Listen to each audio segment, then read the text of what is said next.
Assalamualaikum warahmatullahi wabarakatuh.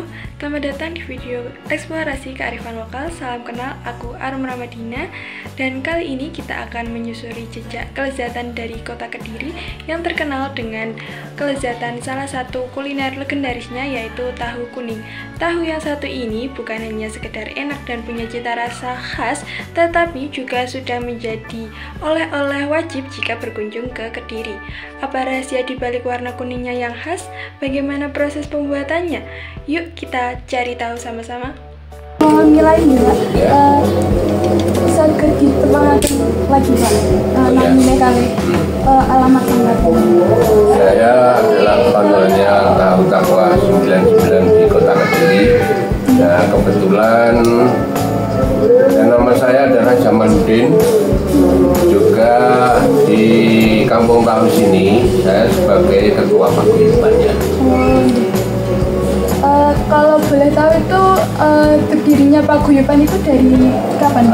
Untuk berdirinya, untuk kampung tahunya sudah lama sebenarnya. Tapi untuk paguyubannya sudah lama, tapi untuk berdiri kampung tahunya ini mulai tahun 2019 akhir, 2018 awal.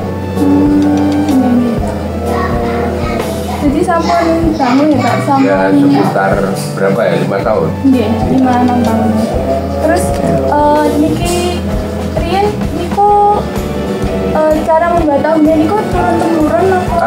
Di sini ini turun-temurun, cuma apa ya namanya, home industry. Jadi bukan perusahaan besar, tapi home industry. Jadi di sini ini pengrajinnya jumlahnya 33. Ini satu desa apa? Satu kampung, satu gang lah istilahnya, satu. Kan di sini Tinalan ini dibagi 4 gang, 4 jalan. Jalan gang 1, gang 2, gang 3, gang 4. Nah kebetulan gang 4 inilah yang dijadikan kampung tahu karena berjejer 1 sampai 34 ini berjejer. Kurang lebih 1 kilo. Ini kok sedaya produksi tahu? Iya, semuanya produksi tahu.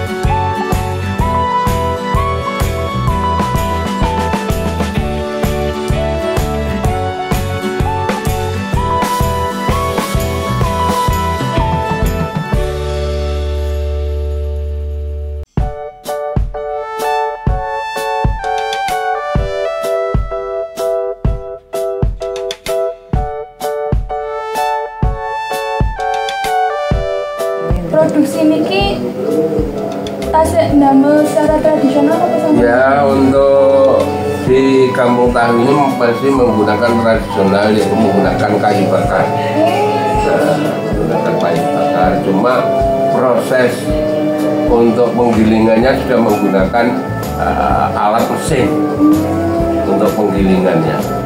Semuanya pakai mesin Pak? Iya.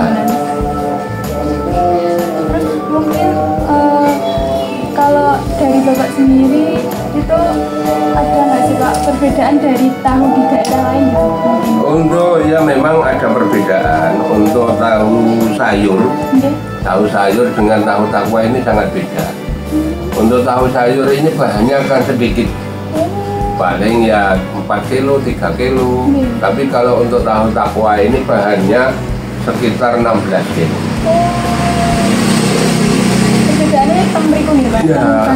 Jadi kalau tahu takwa dengan berbahan dasar banyak ini, akhirnya tahu ini menjadi kenyal. Bukan karena ada bahan tambahannya, enggak, karena bahannya yang banyak, bahan kedelainya yang banyak. Jadi teksturnya ini beda sama tahu Beda. lain. Kalau tahu sayur ya lembek gitu kan, seperti yang keliling di kampung-kampung itu kan tahunya lembek. Bahan utamanya ini kok sama nih Pak? Sama, baik dari tahu sayur atau ini bahannya sama. Terus untuk warna kuningnya itu dari mana Pak? Untuk warna kuningnya ada menggunakan bahan sintetis, yaitu bahan pewarna makanan itu. Juga ada yang menggunakan kunyit. Nah, kalau kunyit murni ini akan ada rasa getarnya sedikit, tapi kalau untuk bahan dasarnya itu biasanya dari produksi mana? ada yang dari yang ngecer, ada yang Supayanya biasanya dari sekitar sini. dari sekitar kita. Terus untuk airnya ini dari sini. Ya. Kualitas mungkin kualitas air itu juga bisa mempengaruhi nih Pak?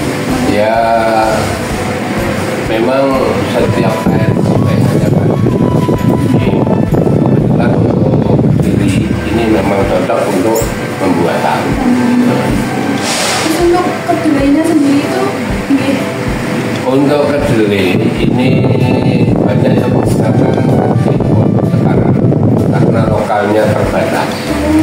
Kalau dulu ini banyak yang menggunakan kedelai lokal.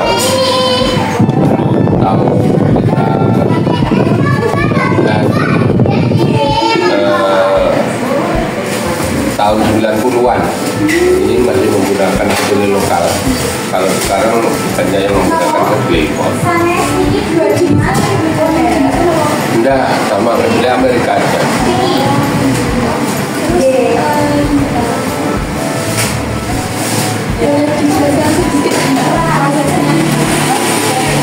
Untuk proses yaitu pertama yaitu mencari kedelai yang kualitas bagus, kemudian direndam kurang lebih 4 jam. Setelah itu digiling atau dibersihkan dulu dari cangkang dan batu, kemudian digiling. Setelah digiling direbus, setelah direbus difermentasi. Setelah itu airnya dibuang, kemudian menyisakan sarinya. Dan sarinya itulah yang nanti akan membuat tahu. Perendamannya kurang lebih setelah difermentasi sama coka, akhirnya kan mengendap atau endapannya itu yang akan membuat tahu. Kurang lebih ya 1 jam.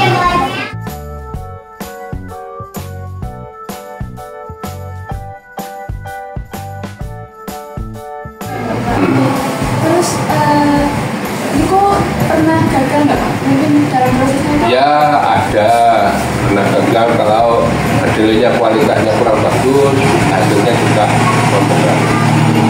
Kalau indikasi itu gagal atau berhasil itu apa biasanya? Ya patinya itu, sarinya itu sedikit. Terus untuk alatnya Alatnya ya seperti penggilingan. Setelah itu kawah besar dibuat merebus, setelah itu cetakan. ini memang mau Iya.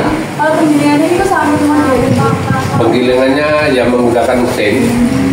Untuk modernnya ya termasuk belum begitu modern, tapi sudah menggunakan mesin.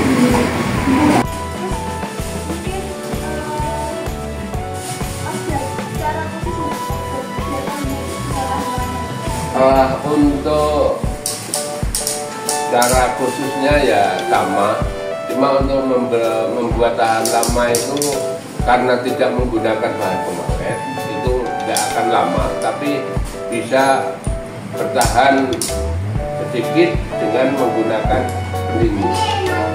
Jadi selesai sudah dibuka, sudah jadi tahu memasukkan pendingin. Ada beberapa hasil wawancara yang ternyata tidak terekam. Ketika saya bertanya terkait bagaimana pengelolaan limbah dari produksi tahu, menurut penuturan Pak Jamaluddin, untuk limbah padatnya dimanfaatkan kembali untuk produksi tempe gambus dan sebagian lagi untuk pakan ternak. Sedangkan limbah cairnya dibuatkan septic tank khusus untuk pembuangannya. Namun ada beberapa home industri yang lahannya terbatas sehingga tidak dapat membuat septic tank, sehingga air limbah produksi tahu terpaksa dibuang ke sungai. Walaupun begitu, warga di sana memahami bahwa pembuangan limbah ke sungai ini dapat berbahaya. Oleh karena itu, untuk mengurangi dampaknya, warga mencampurkan lebih banyak air sebelum membuangnya. Karena menurut penuturan Pak Jamaluddin, jika airnya banyak, itu dapat mengurangi resiko yang ditimbulkan.